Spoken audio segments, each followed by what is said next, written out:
अस्सलाम वालेकुम। Programme night addition में हम आपको खुशामदीद कहते हैं। नाजरीन, आज 8 फरवरी है। पाकिस्तान में जनरल इलेक्शंस हुए 1 साल हो चुका है, मगर इस इलेक्शन से जन्म लेने वाले जो तनाज़े हैं ये आज तक ख़त्म नहीं हुए हैं।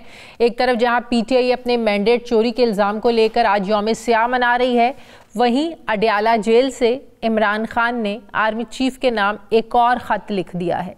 इमरान खान के दूसरे ओपन लेटर का जो मतन है वो लगभग पहले ख़त से ही मिलता जुलता है, पहले ख़त जैसा ही है, जिसमें उन्होंने 6 निकात पॉइंट आउट करते हुए हुकूमत को चार्जशीट किया है कि पहले इलेक्शन में धांधली और नताइज बदल कर जाली हुकूमत लाई गई, फिर गन पॉइंट पर 26वीं आईनी तरमीम की गई, अपने मनपसंद जजेस की भर्तियां करके कोर्ट पैकिंग की गई, मीडिया को दबाने के लिए पीका एक्ट लाया गया, इलेक्शन से पहले और आज तक PTI के खिलाफ इंतकामी कार्रवाइयों का सिलसिला जारी है। और कहा कि वो पहले की तरह ये ख़त भी नेक नियति से लिख रहे हैं, क्योंकि वो बतौर साबिक वज़ीर आज़म मुल्क की मौजूदा सूरत हाल पर फ़िक्रमंद हैं। अगरचे इमरान खान को हम सब जानते हैं कि पहले ख़त का जवाब नहीं मिला, बल्कि सिक्योरिटी ज़राए से तो यहाँ तक खबर आई कि आर्मी चीफ़ को कोई ख़त मिला ही नहीं, ना ही पढ़ने में कोई वो दिलचस्पी रखते हैं। ऐसे में सवाल उठ रहे हैं कि जब कई बार इस्टेब्लिशमेंट ये वाज़े कर चुकी है कि उनका सियासत से कोई लेना देना नहीं है, तो ऐसे में इमरान खान बार बार पाक फ़ौज के सपा सालार को ख़त क्यों लिख रहे हैं। सवाल ये भी है कि क्या एलानिया मुज़ाकरात ख़त्म होने के बाद खुफिया मुज़ाकरात में भी कोई डेडलॉक आ गया है, जो खान साहब को लेटर पर लेटर लिखने पड़ रहे हैं, मगर आगे से कोई जवाब ही नहीं आ रहा है। एक तासुर ये भी है कि इमरान खान ने PTI को हुकूमत से मुज़ाकरात की इजाज़त भी बस हुज्जत तमाम करने के लिए दी, लेकिन वो शुरू दिन से ही, पहले दिन से ही हुकूमत की बजाय ताकतवर हलकों से डायरेक्ट बात करने पर यकीन रखते हैं, क्योंकि इख्तियार ही उनके पास है, मगर बैकडोर राब्ते बहाल नहीं हो पा रहे। दूसरी तरफ जहां वज़ीर दिफा ख्वाजा आसिफ ये कह रहे हैं कि इदारों पर हमले और मुल्क को दिवालिया करने की कोशिशों के बाद PTI का रियायत की उम्मीदें रखना अहमकों की जन्नत में रहने जैसा है, वहीं हुकूमत का ये भी पक्का यकीन है कि PTI को जो भी मिलेगा फ्रंट डोर से ही मिलेगा। जैसा यकीन आज राना सनाउल्लाह को है, कभी ऐसा ही यकीन PTI को भी था कि हमारे एक सफ़े की हुकूमत कहीं नहीं जाएगी, मगर फिर वक्त बदला तो इमरान खान की हुकूमत बदलते देर नहीं लगी थी। फ़र्क बस ये है, तब PTI की हुकूमत अपोजिशन से हाथ मिलाने की रवादार नहीं थी, मगर आज नून लीग की हुकूमत बार बार PTI को मुज़ाकरात की टेबल पर बैठने की दावत दे रही है। गुज़श्ता रोज़ भी स्पीकर कौमी असम्बली सरदार अयाज सादिक ने भी कहा कि हम मुज़ाकरात के लिए अपने दरवाजे हमने बंद नहीं किए, लेकिन अपोजिशन लीडर उमर अयूब ने दोबारा डायलॉग करने से साफ इनकार कर दिया है। तो ऐसे में सवाल उठता है कि PTI अपने सियासी मामलात को हल करने के लिए सियासी क़ुव्वतों को छोड़कर क्यों कहीं और देख रही है। PTI क्यों मुज़ाकरात को एक बार फिर से मौका देने के लिए तैयार नहीं है और दोबारा सड़कों ही की सियासत क्यों करना चाहती है। PTI ने जैसे आज एहतजाज किया, ऐसी एहतजाजी सियासत तो पिछले 3 सालों से करते आ रहे हैं। पहले क्या हासिल हुआ जो अब दोबारा हासिल होगा, मैं इसी पर बात करूंगी। Opposition leader Punjab assembly Malik Ahmad Khan Bhachar साहब मुझे ज्वाइन करें। अस्सलाम वालेकुम, बहुत बहुत शुक्रिया मलिक साहब आपका। मलिक साहब, हुकूमत तो कह रही है फ्लॉप शो था आप लोगों का आज। मुल्क को 1 साल हो गया है, इलेक्शंस हुए हुए 8 फरवरी 2024 के बाद से आज तक। वो कह रहे हैं कि इतनी तरक्की की है, मुख्तलिफ इदारों की जो रिपोर्ट्स आ रही हैं, हम फाइनेंशियली भी तरक्की कर रहे हैं, मुल्क में स्टेबिलिटी आ रही है। आपके यौम स्याह मनाने से, ग्रैंड अपोजिशन अलायंस बनाने से हुकूमत को कोई फ़र्क नहीं पड़ता, और आपका शो भी आज का फ्लॉप शो था।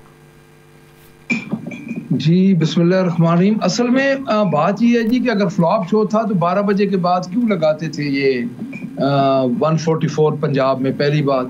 दूसरी बात ये है जी, हुकूमत अगर फ्लॉप शो कह रही है तो सारा दिन आज गिरफ्तारियां करती रही है। जिस तरह शाह महमूद कुरैशी की बेटी मेहरबानों को इन्होंने पकड़ा है, जिस तरह और जगह से गिरफ्तारियां की हैं, तो फ्लॉप शो था तो आराम से घर बैठे रहते हैं। हमारे MPs जो हैं वो पकड़े गए हैं। देखिए, असल बात ये नहीं है, असल बात ये है कि इनकी हर बात जो है वो अयां हो चुकी है। जो ये झूठ बोलते आए 1 साल से। देखिए, सवाबी का जो शो था ये टीवी पे दिखा देते, फ्लॉप शो था। आपका क्या ख्याल है कि अगर फ्लॉप शो होता तो ये टीवी पे ना दिखाते? आज मैं खुद उधर से आया हूँ, तकरीबन 1.5 घंटा तो ट्रैफिक बंद रही है, पहली बात। दूसरी बात ये है जी कि इस वक्त जो हालात हैं, मौजूदा हालात, उसके मुताबिक जो आप डायलॉग की बात कर रही हैं, डायलॉग तो उन्हीं से ही होने हैं जिनके पास अख्तियारात। तो इनके साथ इतना टाइम क्यों जाया किया आप लोगों ने? फिर जो आपने पहले जुमला कहा है ना जी कि आपका एक सोर्स ये भी कह रहे हैं कि इन्होंने हुज्जत तमाम की है, हमने तो इसलिए किया है कि आप सब हमें कहते थे कि इनके साथ डायलॉग करें। हमें पहले दिन पता था, खान साहब तो पहले दिन कहते थे कि इनके साथ डायलॉग करने का कोई फायदा नहीं, इनके पास अख्तियार ही नहीं है। और मैं ये समझता हूं कि जो 1-2 महीनों में मुज़ाकराती कमेटी की मुलाकात नहीं करा सके बानी पीटीआई के साथ, तो उनके पास, और आपका क्या ख्याल है, उनके पास कोई मुज़ाकरात के हल का कोई अख्तियार होगा? तो जिनके पास इख्तियार है उधर से दरवाजा ही नहीं खुल रहा है, वो तो कुंडी अंदर से लगाए बैठे हैं, आप दस्तक दिए जा रहे हैं, खत लिखे जा रहे हैं, कोई जवाब नहीं आ रहा है। जो खत लिखे जा रहे हैं ना जी, खत लिखना फॉर्मर प्राइम मिनिस्टर का एक राइट है। मैं ये समझता हूँ कि खत जो लिखे गए वो कोई नई बात नहीं है, ओपन खत लिखे जाते हैं और उन्हीं को लिखे जाते हैं। लेकिन कैसे लिख रहे हैं वो खत? कोई पेंसिल पेपर बाहर से दिए जाते हैं? वो सुपरिटेंडेंट जेल भी कहते हैं कि ऐसी तो कोई फैसिलिटेशन उनको दी नहीं गई, तो ऐसे ही तो कोई खत नहीं लिखा गया। खत अगर उन्होंने लिख लिया, किसके हाथ वो बाहर भेज रहे हैं? कैसे जा रहा है आर्मी चीफ तक? कुछ समझ नहीं आ रही। मैं अर्ज करता हूँ, जो खत होता है ना जी, वो ज़बानी भी जो पहले जमाने में हमें चूंकि धकेल दिया गया है 15वीं सदी में पाकिस्तान तहरीक इंसाफ को, यानी हमारे साथ जो जुल्म हो रहा है वो 15वीं सदी में हमें धकेल दिया गया। और मैं ये समझता हूँ कि जो खत लिखे गए हैं वो आप समझ लें कि खान साहब ने सीना बसीना ये खत बाहर आते हैं, और को कागज पेंसिल से लिखने वाला टाइम तो अब रहा नहीं। और इन खतों में कोई मुबालगा होते ही नहीं है, जो बात खान साहब कहते हैं एज इट इज ये बाहर आ रही है। दोनों तो मतलब ये पेन पेपर वाला खत नहीं है? जी आप, मैं कह रही हूँ ये पेन पेपर वाला खत नहीं है। फिर पेन पेपर जहाँ पे मिल जाता है वहां पे पेन पेपर वाला खत बन जाता है ना जी। तो वहाँ यही तो मैं पूछ रही हूँ, जरा कंफ्यूजन तो दूर करें ना। पेन पेपर मिला तो खान साहब ने 2 बार खत लिखा, ये कह रहे हैं आप? जी पेन पेपर देखें, मिला नहीं। जब अदालत में होते हो तो वकला होते हैं, अपने वकला के जरिए बाहर पैगाम भेजते हैं। अच्छा, इसका मतलब खत में जेल में बैठ के कोई खत नहीं लिखा, पेन पेपर्स के जरिए जब उनकी केसेस की समाअत होती है, उनके वकला आते हैं तो ज़बानी उनको मैसेज दे देते हैं और फिर वकला अपने अल्फाजों में बयान कर देते हैं। उनके पास तो कोई सहूलत ही नहीं है ना जी। अच्छा, आप उनके खत दूसरे खत के नुकात में देख लें, पेन पेपर कहाँ उनको मिले? वो तो जबानी जो उन्होंने बातें हैं अपनी जबानी उन्होंने कन्वे कर दी हैं। अच्छा, मतलब कि खुलासा बता देते हैं कि ये मैं कहना चाहता हूँ आर्मी चीफ को, तो आप जो है ना वो उसको लिख कर तो आर्मी चीफ तक पहुंचा दें। जो मेरा ख्याल है यही है। अब खान साहब को जहां तक मेरे इल्म में है, पेन पेपर खान साहब को वो नहीं देते जी। खान साहब के जो प्रिविलेज एंड पक्स है as a former prime minister, वो कोई भी एंटरटेन नहीं हो रहा जेल में, तो फिर कैसे देते होंगे पेन? और वो पहले लोगों को तो पूरी किताबें लिखने के लिए इजाजत होती थी। जो जेल में रहा किताब लिख के बाहर निकला। खान साहब का सीना पसीना काम चल रहा है। लेकिन अब एक सब बात समझ में नहीं आ रही है ना कि जो ख़त में एजेंसीज का नाम भी इस्तेमाल किया जा रहा है कि गन पॉइंट पर 26वीं आईनी तरमीम की गई, इलेक्शन में धांधली और नताइज बदल कर जाली हुकूमत लाया गया। अब ये एजेंसीज इस्टेब्लिशमेंट का जो लफ्ज़ है, ये खान साहब ने वकला को इस्तेमाल करने को कहा भी था या नहीं कहा था, या जो बात जो है वो पीटीआई के पुराने लोग कर रहे हैं कि ये अपने ही अंदर पीटीआई के लोग बैठे हैं, ऐसी बातें करते हैं बाहर बैठकर कि वो चाहते हैं कि खान साहब वाकई अंदर है। तो खत पढ़ के लगता है कि जिनसे आप बात करना चाह रहे हैं इल्ज़ाम भी उन्हीं पे लगा रहे हैं आप लोग। देखिए, मैं ये नहीं समझता, मैं खान साहब से इस बारे में तो जब मुझे इतना इल्म नहीं है कि अभी मेरी इन खत के बाद तो मुलाकात खान साहब के साथ नहीं हुई, तो पहली बात। दूसरी बात ये है कि ये इस वक्त अपनी इनिंग्स खेल चुके हैं, ये जिंदा सियासी लाशें बन चुके हैं, अब इनका बोझ नहीं वो संभाल सकते, सीधी सी बात है। आप ये बात आप कह रहे हैं, देखा ना, आप लोगों की तो बातें नहीं मिलती हैं। आप कह रहे हैं वो इनका बोझ नहीं संभाल सकते। कल जुनेद अकबर साहब मेरे प्रोग्राम में थे, वो कह रहे थे ये तो हमारे हाथ में है, हम चाहें तो कल हमारे हालात ठीक हो जाएं, क्योंकि इस्टेब्लिशमेंट ने तो हमें कहा था कि 2 साल के लिए आप लोग जो है इनको चलने दें, उसके बाद देखेंगे अगले मामला। 2 साल के लिए आप आ जाए, इनको चलने दें, कोई एहतजाज नहीं, इनके खिलाफ कोई तहरीक वगैरह ना चलाएं, खान साहब भी बाहर आ जाएंगे, सारे मामला सीधे हो जाएंगे। वो तो कह रहे थे हमारे हाथ में है, और आप कह रहे हैं वो इनसे तंग आ गए। आप लोगों की तो आपस की बातें नहीं मिलती हैं। मैं अब बताता हूँ, मैं अर्ज करता हूँ आपको, मेरी बात अगर आप समझें तो जुनेद साहब की और मेरी बात मिल रही है। कैसे? देखिए 2 साल से पहले वो इनसे तंग आ गए हैं। हम आज अगर ये चाहे ना कि हम 1 साल और इनके साथ चुप करके बैठ जाए तो वो 2 साल बाद इनकी गवर्नमेंट खत्म हो जाएगी। अभी जो मुज़ाकरात हो रहे हैं आप लोगों के, या कुछ अर्सा पहले भी शुरू हुए, उसी में उन आप लोगों को कहा गया ना कि 2 साल और दें इनको, 2 साल चलने दें इनको। और नहीं, हमें तो डे 1 से कहा जा रहा है, पीपल्स पार्टी की साथ हुकूमत बनाने का भी कहा गया। हमारा हुकूमत लेना मकसद ही नहीं था। हमें तो जब पीपल्स पार्टी ने ऑफर की थी तो क्या उनके बगैर की थी, बाख्तियार लोगों के बगैर हमें ऑफर की थी को पीपल्स पार्टी ने? उन्होंने भी हमें ऑफर की थी, आपको भी पता है, सारी हमसे बेहतर आपको पता है। तो इसका मतलब तो आप लोग की अगर अपने हाथ में है हालात ठीक करना, तो दूसरों को क्यों इल्जाम देते हैं फिर आप लोग? नहीं, हम डील नहीं करना चाहते। हालात ठीक करना और बात है, डील करना और बात है। हम डील नहीं करेंगे, हम ये कभी भी नहीं करेंगे। खान साहब एक तकलीफ में हैं, उनकी बीवी पे नाजायज पर्चे हैं, उन पे नाजायज पर्चे हैं, सजा हो चुकी है उनको, और हम डील करके खान साहब बाहर नहीं आए। क्या चाहते हैं आप? जो आप लोग बात कर रहे हैं कि जाली इलेक्शन करवाए, ज़बरदस्ती ला के बिठाया गया, 26वीं आईनी तरमीम इसलिए की गई अपनी मर्जी के जजेस को लाकर बिठाना इनका मकसद था, तो ये सब चीज़ों में एक्सेप्ट करें, इनको घर भेजें, तो फिर आप लोग ठीक हैं, और ये होना इतना आसान है? देखिए, मेरे ख्याल में सच्चाई प्रिवेल कर जाती है।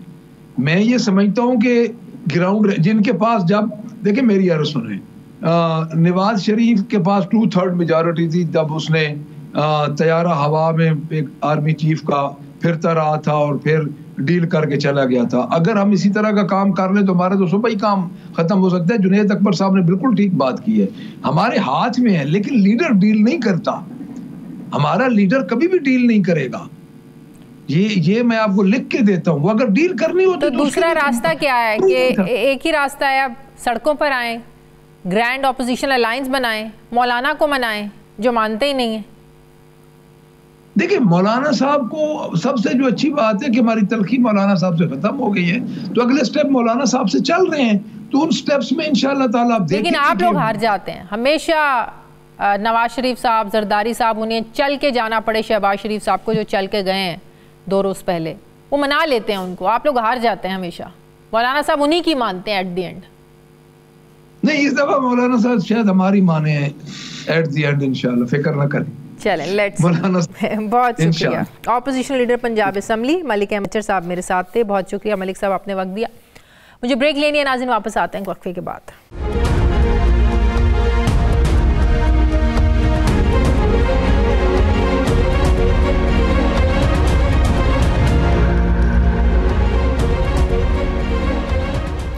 ब्रेक के बाद एक बार फिर से आपको खुशामदीद कहते हैं नाज़रीन। हुकूमत और PTI के दरमियान नाकाम मुज़ाकरात के मुख्तसर से सीज़ फायर के बाद एक बार फिर मुल्की सियासत पे तलखी नज़र आ रही है। एक तरफ अपोजिशन जमातों ने हुकूमत से मुस्ताफ़ी होकर घर जाने और नए इलेक्शन करवाने का मुतालबा कर दिया है। मौलाना फजलुर रहमान कहते हैं कि नए इंतखाबात करवा कर जो धांधली का दाग है इसे धोया जाए। दूसरी तरफ अडयाला जेल से इमरान खान ने आर्मी चीफ के नाम एक और खुला ख़त लिख दिया है, जिसमें उन्होंने मुल्क में मौजूद पॉलिटिकल टेंशन की वजूहात बयान करते हुए मुल्क की खातिर से अपनी पॉलिसीज़ बदलने की अपील की है। सिर्फ यही नहीं, आज आम इंतखाबात को 1 साल मुकम्मल होने पर PTI योम सियाह मनाकर हुकूमत से फॉर्म 45 और फॉर्म 47 के फ़र्क का जवाब भी मांग रही है। ऐसे में हुकूमत भी अलर्ट हो रही है। एक तरफ हुकूमत ने जहां दोबारा PTI को मुज़ाकरात की ऑफ़र की है, वहीं नए इलेक्शन के मुतालबे के बाद हुकूमत तो अब मौलाना को भी मनाने में लग गई है। और शायद यही वजह है कि वज़ीर आज़म शहबाज शरीफ ने ख़ुद चल कर जाकर मौलाना फजलुर रहमान से मुलाकात की। ख़बरें आ रही हैं कि 2 रोज़ पहले होने वाली मुलाकात में वज़ीर आज़म ने मौलाना साहब से ताउन मांगा। मौलाना साहब नहीं माने, बल्कि मौलाना ने अपोजिशन अलायंस का मौक़िफ़ दोहराया और कहा कि हम मौजूदा सेटअप को नहीं मानते, बेहतर यही है कि नए इंतखाबात करवा कर जो धांधली का दाग लगा है इसको धोया जाए, जिस पर वज़ीर आज़म शहबाज शरीफ ने मुशावरत के लिए वक्त मांगा है। फौरी इलेक्शन के मुतालबे पर वज़ीर-ए-आज़म के कोऑर्डिनेटर राना एहसान अफजल ये कह रहे हैं कि मौलाना कुछ भी कहें, शफाफ इलेक्शन तो 4 साल के बाद ही हो सकते हैं। हुकूमत कुछ भी कहे नाजरीन, JUI के रहनुमा मुफ्ती किफ़ायतुल्लाह ये कह रहे हैं कि अगर PTI और JUI इकट्ठे हुए तो हुकूमत 1 हफ्ता भी नहीं चल पाएगी, इतना कॉन्फिडेंस है JUI को। ऐसे में सवाल उठ रहे हैं कि क्या हुकूमत मौलाना के अपोजिशन अलायंस की तरफ बढ़ते जो कदम हैं उनको रोक पाएगी, क्योंकि 26वीं आईनी तरमीम पर तो मौलाना हुकूमत का साथ देने पर मान गए थे, लेकिन इसके बाद पार्लियामेंट में जो कानून साजियाँ हुई उस पर मौलाना साहब अक्सर शिकवा करते नज़र आए कि हुकूमत तो वादा खिलाफ़ी कर रही है। मौलाना को राज़ी करने के साथ साथ हुकूमत को PTI के एहतजाज का भी सामना रहेगा, जो आज 1 साल मुकम्मल होने पर यौम स्या मना रहे हैं। हैरत की बात यह है कि एक तरफ नून लीग की पंजाब हुकूमत ने आज एहतजाज और जलसे रोकने के लिए सूबे में दफ़ा 144 लगा रखी है, वहीं वज़ीर दिफा ख्वाजा आसिफ PTI को ये चैलेंज दे रहे हैं कि पंजाब में एहतजाजी जलसा करके दिखाएं। हत्ता कि PTI तो लाहौर में जलसा करना चाहती थी लेकिन उन्हें इजाज़त नहीं दी गई। सवाल ये है कि अगर हुकूमत को कोई खौफ नहीं था तो फिर दफ़ा 144 क्यों लगाई गई, जलसे की इजाज़त क्यों नहीं दी गई? एक जमहूरी मुल्क में क्या एक सियासी जमात को एहतजाज करने का हक भी नहीं रहा? इस पर मैं बात करूंगी। मुझे ज्वाइन कर रहे हैं मुस्लिम लीग नून के रहनुमा, वज़ीर-ए-आज़म के कोऑर्डिनेटर राना एहसान अफजल साहब। अस्सलाम वालेकुम, बहुत बहुत शुक्रिया राना साहब आपका। राना साहब, आज 1 साल मुकम्मल होने पर इलेक्शन के खुशी मनाई जाए या अफसोस किया जाए कि जिस पॉलिटिकल पोलराइजेशन में ये मुल्क 1 साल पहले था, आज उससे भी हालात ज़्यादा बदतर हैं। जिस पॉलिटिकल इंस्टेबिलिटी का शिकार हम 1 साल पहले थे, आज उससे भी ज़्यादा है। तो क्या है 1 साल के बाद कुछ बदला है? बिस्मिल्लाहिर्रहमानिर्रहीम।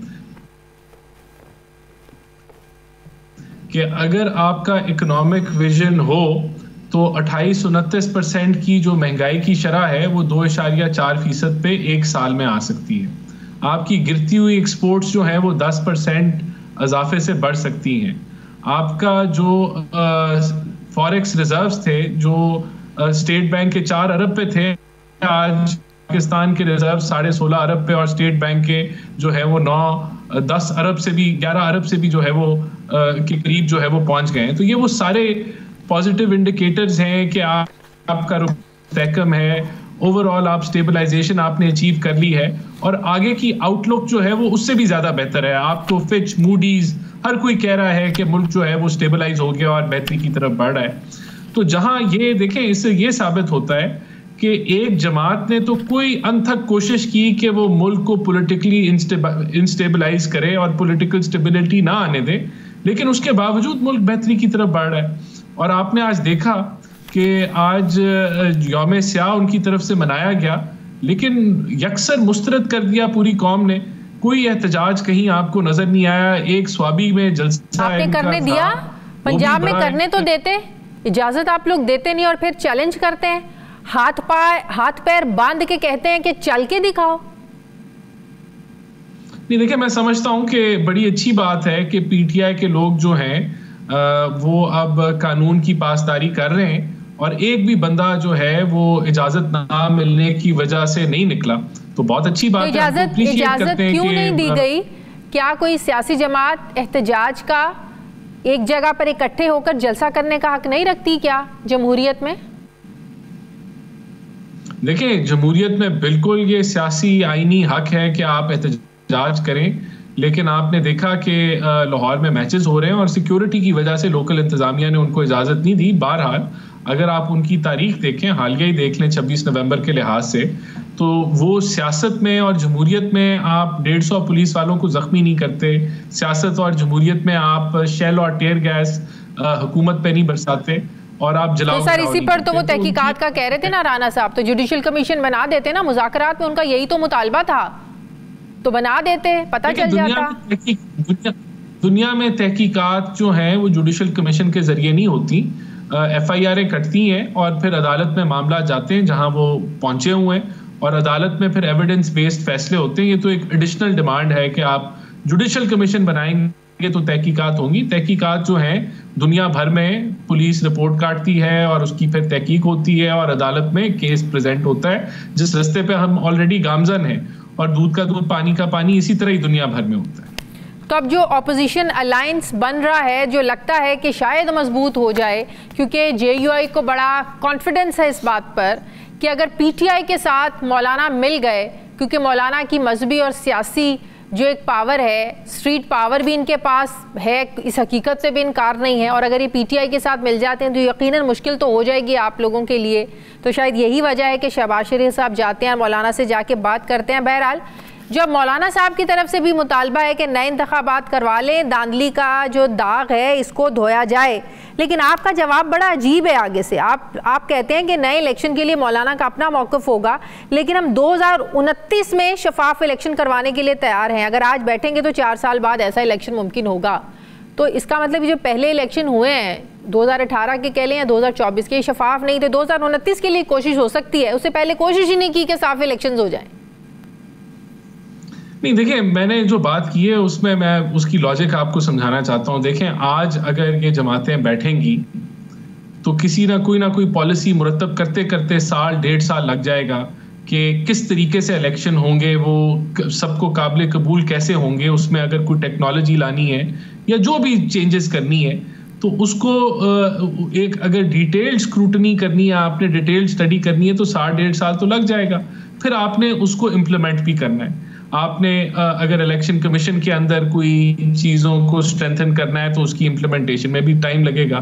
तो हमारे पास इस वक्त मौजूद है।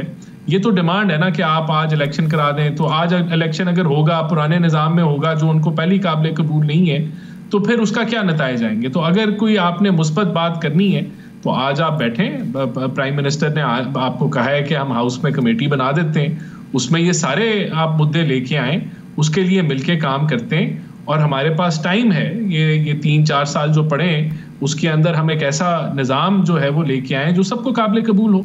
अब अगर आप कहते हैं, लेकिन जो लोग नेशनल गवर्नमेंट की बात कर रहे हैं उस बारे में क्या ख्याल है? लेकिन बात ये कि गवर्नमेंट तो बहुत अच्छा परफॉर्म कर रही है। अब इशू क्या है? इशू यही परफॉर्मेंस का इशू है कि मुल्क जो है वो स्टेबिलिटी से ग्रोथ की तरफ तेजी से बढ़ रहा है। तो ये सारी ऑपोजिशन की जो आवाज़ें हैं ये मीनिंगलेस होती जा रही हैं। अब आज आपने इसलिए देखा कि यकसर जो मुस्तरद किया है PTI के इस कॉल को, तो लोग देखें, लोगों को नजर आ रहा है कि देखिए ऐसे ही 2021 में उनकी भी हुकूमत चल रही थी, जिस तरह आपको लग रहा है बड़ी अच्छी हुकूमत चल रही है, परफॉर्मेंस का मसला है, हम तो परफॉर्म अच्छा कर रहे हैं। इसी तरह PTI को भी उस वक्त ये लग रहा था जब सब लोगों ने मिलकर अदम एतमाद लेकर आए, इवन उनके जो इत्तेहादी थे उनको आप लोगों ने अपने साथ मिलाया, तो उन्होंने इमरान खान की हुकूमत के खिलाफ ज़ाहिर है वोट दिया, अदम एतमाद किया। तो पांसा पलटते बाजी में देर नहीं लगती है, कल को जो उनके हालात है वो आपके भी हो सकते हैं। तो मौलाना फजलुर रहमान की, जैसे मैंने पहले बात की, अगर वो PTI के साथ मिल जाते हैं, सारी अपोजिशन जमातें एक प्लेटफॉर्म पर आप लोगों की हुकूमत के खिलाफ इकट्ठी हो जाती हैं, उनके भी इत्तेहादी उनके खिलाफ हो गए थे, ऐसे आप लोगों के साथ भी हो सकता है, तो क्या करेंगे? देखिए, पहली बात तो ये कि मौलाना साहब धांधली की बात करते हैं, तो धांधली अगर कहीं हुई मौलाना साहब के साथ, क्योंकि KP की उनका स्ट्रॉन्ग होल्ड है पंजाब में, तो उनकी प्रेजेंस ना होने के बराबर है, तो वो तो फिर एक दूसरे के खिलाफ इल्जामात हैं, JUIF के PTI और PTI के। तो वो तो ओवरऑल कह रहे हैं ना, करवा लें, पूरे मुल्क में करवा लें नए इलेक्शंस। देखिए, मुल्क में ही होंगे इलेक्शन 2029 में। बाकी ये ख्वाहिश तो जो है वो हर वक्त ही रहती है कि इलेक्शन करा लें, हारने वाली जमातें कहती हैं आप दोबारा इलेक्शन करा लें, लेकिन इन ख्वाहिशों के ऊपर तो नहीं मुल्क चल सकता ना। तो जो स्केड्यूल में इलेक्शन है उसको बेहतर बनाने के लिए मैंने रास्ता भी बता दिया। बाकी हमें कोई खतरा नहीं है, हम मौलाना साहब के साथ भी इंगेज करेंगे, हम और जमातों के साथ भी इंगेज करेंगे, हम तो PTI के साथ भी इंगेज करने के लिए तैयार हैं। वो खुद वॉकआउट करके चले गए। खतरा मैंने आपको बता दिया, माशी इस्तेहकाम जो आ रहा है वो ऑपोजिशन की हर आवाज को जो है वो मीनिंगलेस बना रहा है। बहरहाल हम जुनैद अकबर साहब कल मेरे प्रोग्राम में थे, जो PTI के सूबाई सदर हैं, वो कहते हैं कि हमारे हाथ में, हम चाहें तो हमारे हालात बेहतर हो सकते हैं, क्योंकि इस्टेब्लिशमेंट ने उन लोगों से, ज़ाहिर है जब उनकी बातचीत चल रही थी तो ये बात हुई थी, ये ऑफ़र हुई थी कि 2 साल आप इस हुकूमत को चलने दें, उसके बाद अगले हालात देखे जाएंगे। तो तहरीक इंसाफ ये मानने के लिए तैयार नहीं है कि आप लोगों को 2 साल का वक्त दिया जाए। तो ऐसे में तो लगता है जो इंस्टेबिलिटी है, उन्हें तो ये भी कबूल नहीं है कि 2 साल आपको दे दें तो वो डील करके खान साहब, इमरान खान जो बाहर आ जाए, जो उनका सबसे पहला मुतालबा है। आप लोगों को चलने नहीं देना उन लोगों ने। वो कहते हैं कि फ़ौरन नए इलेक्शंस कराए जाएं। तो ऐसे में क्या इंस्टेबिलिटी तो खत्म नहीं होगी राना साहब? देखिए, मैं आपको यही कह रहा हूं कि जो इंस्टेबिलिटी है वो माशी जो हमारी बेहतरी आ रही है उसमें रुकावट नहीं बनेगी ना। उसकी मैंने आपको लॉजिक समझाई कि 1 साल जो है इंस्टेबिलिटी पीटीआई ने रखी, उसके बावजूद अल्हम्दुलिल्लाह मुल्क सही ट्रैक पे आ गया है। देखें, जब लोगों को ये नजर आता है कि मुल्क माशी बेहतरी के लिए आ जाए, तो ये जो कॉलें होती हैं कि फिर यौम स्याह हम मनाएंगे या हम अब एहतजाज करेंगे, लोग इसको मुस्तरद कर देते हैं, लोग इसका हिस्सा नहीं बनते, क्योंकि लोग इंतजार करना चाहते हैं कि मुल्क में बेहतरी आ रही है, हम इस बेहतरी को क्या आगे रुकावट ना बने। तो हम आपको अपना पर्सपेक्टिव में यही बता रहा हूं कि लोग पॉलिटिकल इंस्टेबिलिटी, और इन्होंने देखें इनके पास कौन से प्लेटफॉर्म नहीं है पीटीआई के पास। सेनेट में ये मौजूद हैं, केपीके की हुकूमत इनकी है, पार्लियामेंट में ऑपोजिशन लीडर नेशनल असेंबली में इनका है, पंजाब में इनका है। वहां आप ऑपोजिशन करें, आप आवाज उठाएं। आपने जरूर अपनी सियासत को इस नहज पे लेके आना है कि हमने सूबे के रास्ते बंद कर देने, हमने वफाक से सूबे को के रास्ते बंद कर देने, या हमने जो है वो पैसे ना पाकिस्तान को भेजें। तो ये चीजें लोग मुस्तरद कर रहे हैं, लोग इस तरह की सियासत को सपोर्ट आज नहीं कर रहे, और तभी आप देख लें कि पीटीआई की सारी कॉल्स जो हैं वो फ्लॉप गई हैं, तो आगे भी फ्लॉप जाएंगी। बाकी ये जो इत्तेहाद बन रहा है, आपने कहा, इनसे हम हर जमात से एंगेज करेंगे, और हमें ये यकीन है कि किससे एंगेज करेंगे? मौलाना साहब से एंगेज करेंगे, या शायद खाकान अब्बासी उनकी जमात उनसे एंगेज करेंगे? पीटीआई को एंगेज करके देख लिया आप लोगों ने, किसको एंगेज करेंगे? ये तो सब एक प्लेटफॉर्म पर इकट्ठे हो रहे हैं। खाकान अब्बासी साहब की अभी इस वक्त तो वो जमात अभी पैदा होनी है, तो उनसे भी अगर एंगेज करने की जरूरत हुई तो हम एंगेज कर लेंगे। बाकी मौलाना साहब से तो हम एंगेज्ड हैं, और बिल्कुल मौलाना साहब की जो सियासत है वो कभी भी जो है वो एंटी पाकिस्तान नहीं रही। तो हमें यकीन है कि मौलाना साहब लेकिन मौलाना साहब तो अपने मौकिफ से पीछे हटने को तैयार नहीं है, वो तो अपने नए इलेक्शंस के करवाने के मौकिफ पर डटे हुए हैं। देखिए, ऐसे ही होता है, आप जो है वो आवाज आप भारी लगाते हैं, लेकिन फिर जब हकायक आप इससे देखें किस एहतजाज से इलेक्शन मिल गए। कभी ऐसे इलेक्शन मिले हैं पाकिस्तान की तारीख में या कहीं और कि आप एहतजाज करा के इलेक्शन करा लें? तो इससे कुछ नहीं मिलेगा। तो बीच का रास्ता क्या है? देखिए, बीच का रास्ता ये कि आज हम बैठेंगे, आज हम काम शुरू करेंगे इलेक्शंस के ऊपर, तो हम ऐसे इलेक्शन पे पहुंचेंगे जो कि सारों को काबिल कबूल होंगे। नया चीफ इलेक्शन कमिश्नर तो लगा नहीं सके अभी आप। देखिए, डेफिनेटली उसके अंदर जो जिस तरह का रवैया ऑपोजिशन लीडर का और ऑपोजिशन की जमात का है, वो माहौल ही नहीं है बैठने वाला। तो जब वो माहौल बनेगा बैठने वाला, फौरन लग जाएंगे इलेक्शन कमिश्नर। लेकिन अभी तो जो है वो मुज़ाकरात से वॉकआउट कर गए, वो धमकियां लगा रहे हैं कि हम पैसे बंद कर दें, ओवरसीज पाकिस्तानी सूबे के रास्ता बंद कर दें। तो इस माहौल में तो जो है वो ये तो नहीं हो सकता। वुकला तहरीक आप लोगों के दर पे, सहाफियों को आप लोगों ने नाराज किया है, अब अपोजिशन सारी जमातें वो सड़कों पर आने के लिए तैयार हैं। बड़े चैलेंजेस हैं, कैसे निपटेंगे आप लोग? वुकला तहरीक, जजेस का दूसरे सूबों से तबादला करना, जजेस तो तहरीक चलाने के लिए तैयार बैठे हैं। देखें, ये आप इसको गलत समझ रही हैं। जो जुडिशरी में मामलात हैं वो तो अब सेटल होने जा रहे हैं, आइन और कानून के मुताबिक सब कुछ हुआ है। इस चीज पे तो डिबेट ही नहीं है, बहस ही नहीं है। सब मानते हैं कि आइन और कानून के मुताबिक। अभी पिछले हफ्ते कामरान मुर्तजा साहब मेरे साथ थे, मैंने उनसे भी यही सवाल किया। मैंने कहा आप लोग कह रहे हैं कि जजेस का तबादले हैं, ये गैर आइनी कानून, 26वें आइनी तरमीम के नतीजे में तो सब कुछ हुआ। वो कह रहे हैं ये तो क्लॉज उसमें शामिल ही नहीं थी, ये तो धोखा दे रहे हैं, ये तो फ्रॉड कर रहे हैं। नहीं, देखें, जो आर्टिकल 200 है वो उसमें कोई आईनी तरमीम, ये 26वीं आईनी तरमीम में नहीं, वो तो पुराना क्लॉज है कि आप तबादले कर सकते हैं और वो आईनी है। और देखें, बात ये है, मैं फिर रिपीट करूंगा कि जो लोग पुराने वहां बैठे हुए हैं और जिन्होंने हल्फ लिया हुआ आइन कानून का, वो समझते थे कि यहाँ कोई चिड़िया पर नहीं मार सकती उनकी मर्जी के बगैर, लेकिन उनके ऊपर आइन कानून हावी है। अब उसके मुताबिक अगर चीजें हो रही हैं तो डेफिनेटली एक रेजिस्टेंस आएगी, लेकिन वो खत्म हो जाएगी, क्योंकि ये आइनी कानूनी मामलात हैं सारे जिनके मुताबिक हुकूमत चल रही है। तो हम समझते हैं कि आने वाले दिनों में आपको जो इख्तलाफात जो कोर्ट्स में नजर आ रहे हैं वो भी खत्म हो जाएंगे, चीजें सेटल हो जाएंगी, तो मामला बेहतरी से आगे बढ़ेंगे। जहां तक आपने बात की जर्नलिस्ट कम्युनिटी को हमने अगर नाराज किया हुआ है, तो हम तो कह रहे हैं कि पीका के जो नया लॉ आया है उसके अभी जो रूल्स हैं वो बनने हैं, हम मिलके बैठ के उनको बनाते हैं। और जो जितने भी ये अथॉरिटी जो है, जो सोशल मीडिया की जो अथॉरिटी है, फिर ट्रिब्यूनल्स हैं, फिर कंप्लेंट सेल है, इसमें कसीर तादाद जो है वो आप ही की कम्युनिटी से होगी। तो ये ऐसा नहीं है कि ये कोई वन वे, हम तो इंशाल्लाह कम्युनिटी को पहले ही बिठा लेते, स्टेक होल्डर्स को पहले ही बिठा लेते, तो अब बैठ जाएंगे हम। तो ये हम हर एक से एंगेज करने के लिए तैयार हैं, हम तो पीटीआई से भी एंगेज करने के लिए तैयार हैं। तो या तो हो तो हुकूमत जो है वो अपना उसने आंखें मोड़ ली हो और वो कह रही हो कि हमने किसी से बैठना नहीं है, हम तो हर एक से एंगेज करने के लिए तैयार है।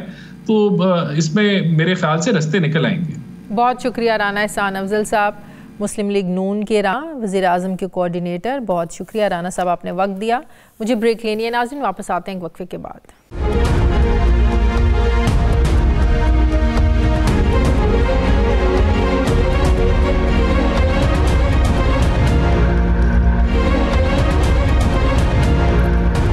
ब्रेक के बाद एक बार फिर से आपको खुशामदीद कहते हैं नाज़रीन। मुल्क में 8 फरवरी को होने वाले आम इंतखाबात को आज 1 साल मुकम्मल हो गया है, लेकिन फॉर्म 45 और फॉर्म 47 का जो तनाज़ा है ये आज तक हल नहीं हो सका है। इलेक्शन मतनाज़ था, मतनाज़ है और शायद मतनाज़ रहेगा।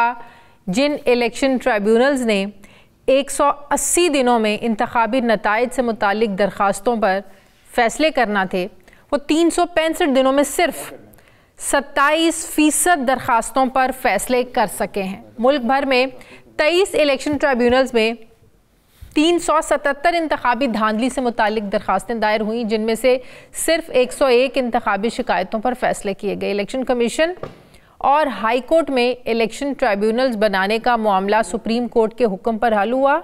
जब 30 सितंबर को सुप्रीम कोर्ट ने इलेक्शन ट्रिब्यूनल्स बनाने का इख्तियार इलेक्शन कमीशन को दिया, उससे पहले लाहौर हाई कोर्ट ने जून 2024 में हाजिर सर्विस जजेस पर मुश्तमिल ट्रिब्यूनल्स बनाए थे, जिन्होंने काम भी शुरू कर दिया था। मगर फिर सुप्रीम कोर्ट के फैसले के बाद इलेक्शन कमीशन ने अक्टूबर 2024 में पंजाब में नए 8 ट्रिब्यूनल्स बनाए और इन ट्रिब्यूनल्स में हाजिर सर्विस और रिटायर्ड जजेस को लगाया गया, जिन्होंने पुराने ट्रिब्यूनल्स के काम को ख़त्म करके फिर दोबारा से तमाम केसेस पर समाअत को शुरू किया। तो सवाल यह है कि हाई कोर्ट के बनाए ट्रिब्यूनल्स को ख़त्म करके नए ट्रिब्यूनल्स क्यों बनाए गए? इलेक्शन कमीशन को इस पर तहफ़्फ़ुज़ात थे क्या? नाज़रीन, 2 रोज़ पहले गैर सरकारी तंजीम पतन ने भी अपनी रिपोर्ट में इंकशाफ किया है कि 8 फरवरी 2024 के इंतखाबात में हेरा फेरी, जबर और धांधली के लिए 64 नए तरीके इस्तेमाल किए गए। रिपोर्ट में इस बात की निशानदही की गई कि इलेक्शन कमीशन सितंबर 2024 तक अपनी वेबसाइट पर इंतखाबी नताइज के फॉर्म बार बार बदलता रहा। पतन ने अपनी रिपोर्ट में मखसूस नशिस्तों को खाली रखने पर भी इलेक्शन कमीशन पर एतराज़ात उठाए। नाज़रीन, आपको याद होगा कि सुप्रीम कोर्ट ऑफ पाकिस्तान ने 12 जुलाई को इलेक्शन कमीशन को ये ऑर्डर दिया था कि मखसूस नशिस्तें पीटीआई को दी जाएं। सुप्रीम कोर्ट ने फिर अपने फैसले में ये भी कहा कि इलेक्शन कमीशन साफ और शफाफ इलेक्शन कराने में नाकाम रहा। इलेक्शन कमीशन ने इस फैसले पर कई इजलास बुलाए, मगर मखसूस नशिस्तों से मुतालिक आज तक कोई फैसला नहीं हो सका और बार बार सुप्रीम कोर्ट के कहने के बावजूद इलेक्शन कमीशन ने मखसूस नशिस्तें पीटीआई जिनका हक बनता था उनको नहीं दी। दूसरी तरफ इलेक्शन कमीशन ऑफ पाकिस्तान ने पतन की रिपोर्ट को बेबुनियाद और हक़ाइक़ के मुनाफी करार दिया है कि ये रिपोर्ट इदारों को बदनाम करने की एक साजिश है। इलेक्शन कमीशन के मुताबिक रिटर्निंग अफसरान से जो भी फॉर्म 45, 46 और 47 इलेक्शन कमीशन को मौसूल हुए, उनको बगैर किसी रद्दोबदल के अपनी वेबसाइट पर अपलोड किया गया। इलेक्शन कमीशन ने पतन को चैलेंज किया कि अगर आपके पास इलेक्शन धांधली के शवाहिद मौजूद हैं तो वो मुतल्लिका उम्मीदवारों को दें ताकि ट्राइब्यूनल्स में वो अपने केसेस को आगे बढ़ा सकें। नाजरीन, पतन तंजीम से पहले फाफन ने इलेक्शन के फौरी बाद 12 फरवरी 2024 को भी एक रिपोर्ट जारी की थी, जिसमें ये इंकशाफ किया गया था कि 260 हलकों में से 135 के आरओज़ ने कानूनी तकाज़ों को ही पूरा नहीं किया। सवाल उठता है कि अगर इलेक्शन कमीशन में किसी किस्म की कोई मिसमैनेजमेंट नहीं हुई तो पतन और फाफिन की रिपोर्ट में एतराज़ात क्यों उठाए जा रहे हैं? ये एतराज़ किस हद तक दुरुस्त हैं, इस पर हम बात करेंगे साबिक secretary election commission Kanwar Dilshad साहब से। माहिर कानून है। अस्सलाम वालेकुम, बहुत बहुत शुक्रिया कंवर दिलशाद साहब, आपने वक्त दिया।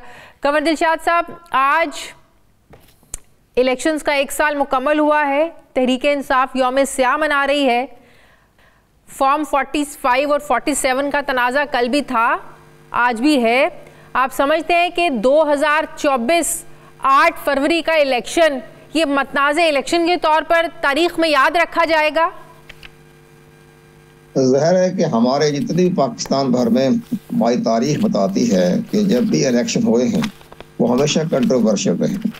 आप यकीन जानिए कि जब 2018 का जो इलेक्शन हुए थे उस पर भी तनकीद की गई और लीडर ऑफ द अपोजिशन थे शहबाज शरीफ और तमाम मौलाना फजल रहमान, उन्होंने उनको तस्लीम नहीं किया था और वो पूरे 3 साल पौने 4 साल तक इस पर कैंपेन चलाते रहे।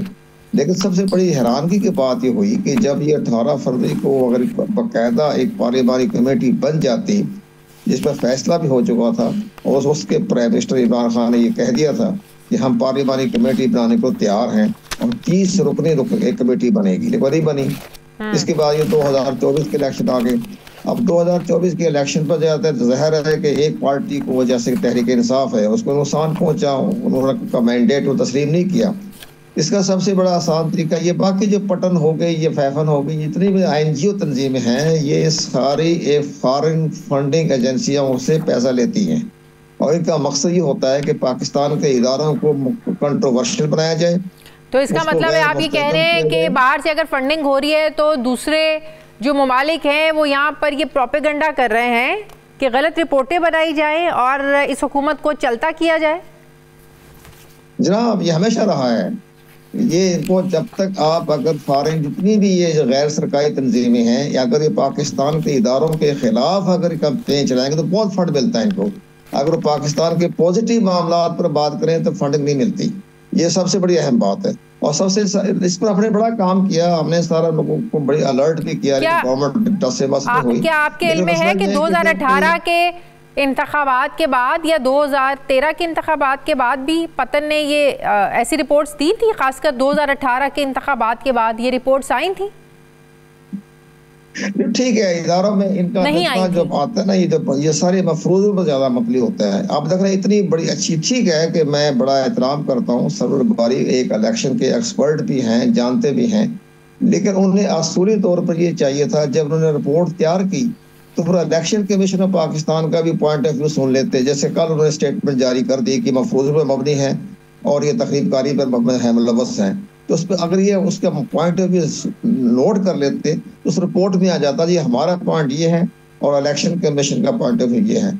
जब भी ये इलेक्शन हमने 2008 में करवाए थे तो मेरे लिए बड़ा सख्त तजर्बा हुआ था कि हमारी इसी तरह की तंजीमों ने, ये जिस तरह 2-4 तंजीमें हैं, इन्होंने जिस वक्त पाकिस्तान हमारे मामला में मुदाखलत की तो हमने उनको नोटिस भेजा थ्रू USAID, UNDP, IFS, जो भी इतने गैर मुल्की तंजीमें थी, हमको नोटिस भेजा कि जब तक इलेक्शन कमीशन को पाकिस्तान का पॉइंट ऑफ व्यू नहीं नोट करेंगे, शामिल नहीं करेंगे, हम इनकी रिपोर्ट को तस्लीम नहीं करेंगे।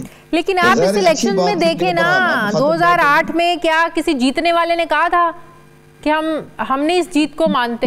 हारने वाला तो कहता ही है। अब आप देखें ना यहाँ पर तो इन हालात में तो जीतने वाला भी कह रहा है कि हम तो जीते नहीं, हमें तो जिताया गया है, हमारी तो हुकूमत बननी थी नहीं थी, बनवाई गई है। क्या ऐसा कभी हुआ है पहले?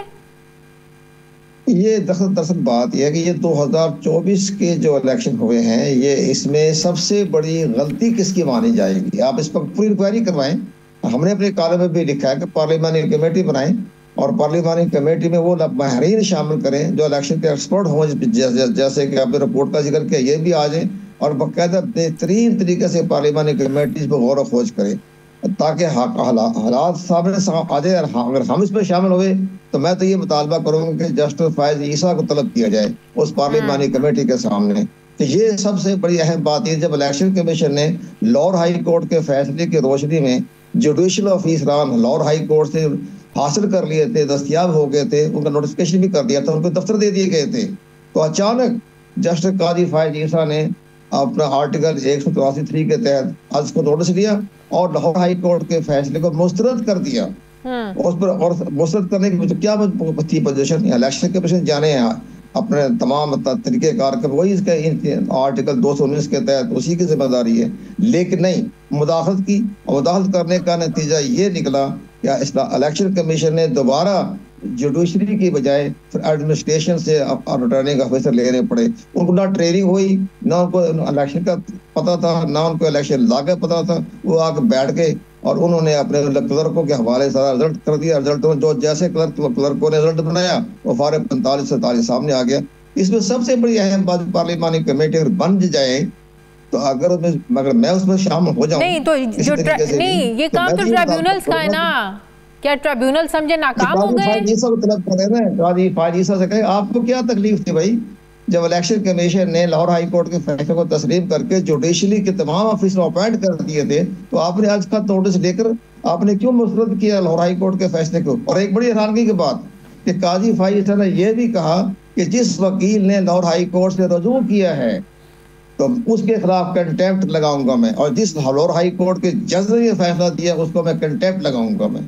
कितना बड़ा अहम फैसला कर दिया, उसको सारा मामले को पकड़े। जो असल जो लोग हैं जो इलेक्शन कमीशन को धांधली तो नहीं कहेंगे, जो जिस तरीके से अंदाज से उसको मैनिपुलेट करने की उसमें काजी फायजी साहब को तलब किया जाए। तो काजी फायजी हमारे सियासी जमातों को भी चाहिए, फैफन को भी चाहिए था, इसी तरह पैटर्न चले उस पर तो काजी फायजीसा को तलब कर लें। जो सुप्रीम कोर्ट ने इलेक्शन कमीशन को बार बार ये ऑर्डर दिया कि रिजर्व सीट जिनकी हैं आप उनको दें, उस पर तो आप सवाल नहीं उठाते कि काजी साहब आप अमल क्यों नहीं करा सके? वो ठीक बात है आपकी बात दुरुस्त है। उस पर यह हुआ कि 12 जुलाई का फैसला बड़ा इंपॉर्टेंट है जस्टिस मंसूर शाह का, जिसमें उन्होंने ख्वातीन की नशिस्तों का फैसला दे दिया था और बार बार फैसला दिया और वजाहत भी कर दी। लेकिन इलेक्शन कमीशन ऑफ पाकिस्तान ने अपने पॉइंट ऑफ व्यू से, नुक्ता नजर से, सुप्रीम कोर्ट ऑफ पाकिस्तान में नजर सानी की दरख्वास्त जमा करवा दी कि जनाब ये तहरीक इंसाफ जो है ये तो हमारे रिकॉर्ड के मुताबिक और पार्लियामेंट के रिकॉर्ड के मुताबिक, स्पीकर कौमी असम्बली के रिकॉर्ड के मुताबिक ये सियासी जमात नहीं रही, इन्होंने इंट्रा पार्टी इलेक्शन नहीं करवाया, तो पहले इस पर फैसला करते हैं तो हम पार्टी का इसका फैसला कर लेंगे। वो नजर सानी दरख्वास्त अभी तक जो है वो ज़ेर गौर है, वो आईनी बेंच में जा रही है या एडमिनिस्ट्रेटिव बेंच में जाएगी, कहाँ जाएगी, वो उसमें मामला जो है अलग थलग नहीं हुआ बल्कि में शामिल हो गया। 26वीं आईनी तरमीम के नतीजे में आप नहीं समझते कि सारा ढांचा ही बदल दिया गया? चीफ इलेक्शन कमिश्नर जो मेरी बात सुन लेना, मुद्दत खत्म भी हो जाए लेकिन ऐसी तरमीम कर दी गई कि जब तक नया ना लगे, 4 साल ना लगे, 3 साल ना लगे, पुराना काम करता रहे। ये तो अपने साफ लगता है कि अपने मकासद को हासिल करने के लिए ऐसी तरमीम की गई, हुलिया बिगाड़ दिया गया। तरामीमें हमेशा पर्सनल इंटरेस्ट के ज़िम्मेदारी में ही आती है। जितनी पाकिस्तान में जितनी भी तरामीमें हुई हैं वो सारे पर्सनल स्पेसिफिकेशन हुई है, ज़ाती मफादात के तहत तरमीमें हुई है। 18वीं अमेंडमेंट लगा लें, 19वीं लगा लें, 20 लगाएं, 21 लगाएं, ये जितनी भी तरमीमें हुई है ये सारे ज़ाती मफादात के तहत हुई है। इसमें स्टेट 18वीं में तो अच्छी चीज़ें भी थी ना, सूबों को इख्तियारात दिए गए। अख्तियारात तो बहुत कुछ दिया जाता है लेकिन समझे पाकिस्तान की अवामी सियासी शऊर में इतना जबरदस्त मामला आ रहा है। 18वीं अमेंडमेंट क्या हुई थी? 18वीं अमेंडमेंट ने सारा आइन का ढांचा बदल दिया। 8वीं अमेंडमेंट क्या हुई? 8वीं अमेंडमेंट ने पाकिस्तान का जो हमारा 1973 का सही आइन है जो तो आप ये मान रहे हैं कि 26वीं आईनी तरमीम अपने जाती मकासद के लिए, स्पेसिफिकली अपने जाती मकासद हासिल करने के लिए की गई, इन योर ओपिनियन? ये 13वीं अमेंडमेंट नवाज शरीफ ने करवाई थी कि मैं मुल्क के अंदर खिलाफत मुस्लिमीन ला रहा हूँ, वो 13वीं अमेंडमेंट। फिर 14वीं अमेंडमेंट जनरल मुशर्रफ ने अपने ज़ाती मफाद में 17वीं अमेंडमेंट लेके आए। 18वीं अमेंडमेंट में ये आ गए जनाब हमने सारा मुल्क का ढांचा ही बदल दिया और सारी फेडरेशन की बजाय कन्फेडरेशन बनती जा रही है। ये सारे मामला ज़ाती मफादात के तहत होते हैं, इसमें कोई इंटरेस्ट नहीं होता। सिवाय एक पाकिस्तान की स्टेट की खातिर एक ही तरमीम हुई थी, वो 74 में हुई थी जब कादियानियों को गैर मुस्लिम करार दिया गया था। वो आईनी तरमीम पाकिस्तान के स्टेट के वफाद में थी। बाकी जितनी भी तरमीमें हुई हैं वो ज़ाती मफादात के तहत हुई हैं। बिल्कुल सही। एक आखिरी सवाल, नए चीफ इलेक्शन कमिश्नर के लिए नाम क्यों फाइनल नहीं हो रहा है? क्या ये बात दुरुस्त है कि काजी फायजीसा के नाम पर हुकूमत का बड़ा इसरार है? काजी फायजीसा का तो सवाल ही नहीं पैदा होता, वो कैसे बनेगा चीफ इलेक्शन कमिश्नर? इतना मुतनाज़ा शक है जिसमें लंदन में आंटे फेंके जा रहे हैं, वो कैसे बनेगा चीफ इलेक्शन कमिश्नर? वो तो बनेगा leader of the house, leader of the opposition के 12 रुकनी कमेटी। जस्टिस काजी फायजीसा का सवाल ही नहीं पैदा होता है कि चीफ इलेक्शन कमिश्नर बन जाए। पर बड़े बड़े हमारे यहाँ बड़े बड़े नेक नाम के लोग मौजूद हैं, retired high court supreme court के जज मौजूद हैं। इवन हमारे ब्यूरोक्रेट्स में बड़े आला तरीन ज़हीन तरीन हमारे ब्यूरोक्रेट मौजूद हैं रिटायर्ड, उनको भी किसी को भी चीफ इलेक्शन कमिश्नर लगाया जा सकता है। लेकिन इसमें लीडर ऑफ द हाउस और लीडर ऑफ द अपोजिशन की मशावरत के जरिए होगा कि जिसको भी लेके आएंगे। ठीक है, बहुत शुक्रिया कमर दिलशाद साहब, साबिक सेक्रेटरी इलेक्शन माहिर कानून, बहुत बहुत शुक्रिया आपका। नाज़रीन, प्रोग्राम का वक्त खत्म हो गया, फीडबैक दें, अपना ख्याल रखें, मुझे इजाज़त दें, अल्लाह हाफिज़।